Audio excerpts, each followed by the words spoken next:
Alright guys, welcome back to Nate's Auto Repair. Today we have a 2002 Tundra with a 4.7. This is going to go for all Toyotas with the 4.7 in that time frame, you know, in or around there.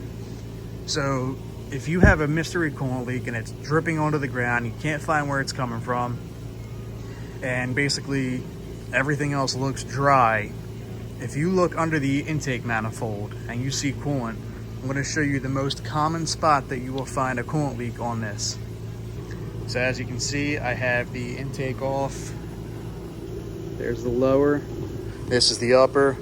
Took them both off. I'm going to replace all the gaskets on them. The valley was filled with coolant up to the top and running down the back. There's two drain holes in the back under the starter. So there is a metal coolant bypass pipe right where my flashlight shine, and that pipe goes to your heater core. That pipe actually rusts out and leaks, or the O-ring leaks on it. In this case, it is the O-ring leaking, but I am replacing this entire pipe because I don't want to have to dig back into here when this thing rots out. You know, 270,000 miles, this thing should be replaced anyway. So the spot that's leaking for us is the O-ring right in the front there. You can actually see the coolant running down right there.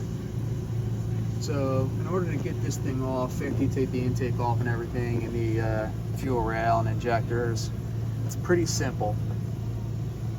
You have one hose clamp there. You have one nut there that holds it on. Or I'm sorry, that was a lie. The nut that holds it on is down here. That's pretty nasty looking, so we're gonna have some trouble with that. And then once you get those two off, you just pull this thing right out where that O-ring is. You pull it straight out and it'll come out all as one piece. All right guys, so for reference, here's the new one. You have the part that connects to the heater line right there. You have your nut right there, the hole that your stud and nut goes through. And then this is the front where the O-ring goes. So you're gonna pull it straight back and replace that O-ring. Probably do this whole thing if you're in here. And here is the part number. I know you're gonna have trouble finding it because I did. So there's what you need right there. And then I'm gonna get the package for the O-ring and get you that part number. So this is what you guys are gonna need. You're gonna need your intake gaskets. That's one of them. There's your part number. I believe that is for the lower. And then you're gonna need two of these ones. I believe they are for the upper. There's two separate ones. And then, all right guys, so there's your part number for the O-ring, little guy. So you're gonna replace that, put that on the new pipe, and then put everything back together the way you took it apart. Unfortunately, I already have it apart, so I can't show you guys the process. But basically, you're gonna take the upper intake off, take the fuel rails off, take the lower intake off, get right in here.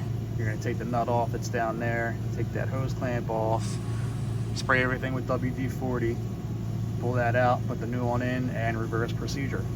All right guys, so that fixed my problem. It's a pretty common thing to go bad on these, so I knew that would fix it. Basically, you want to replace anything under the intake right there that you can get to. Maybe not the starter because that's pretty expensive, but everything else that's cheap to fix, I would replace it all.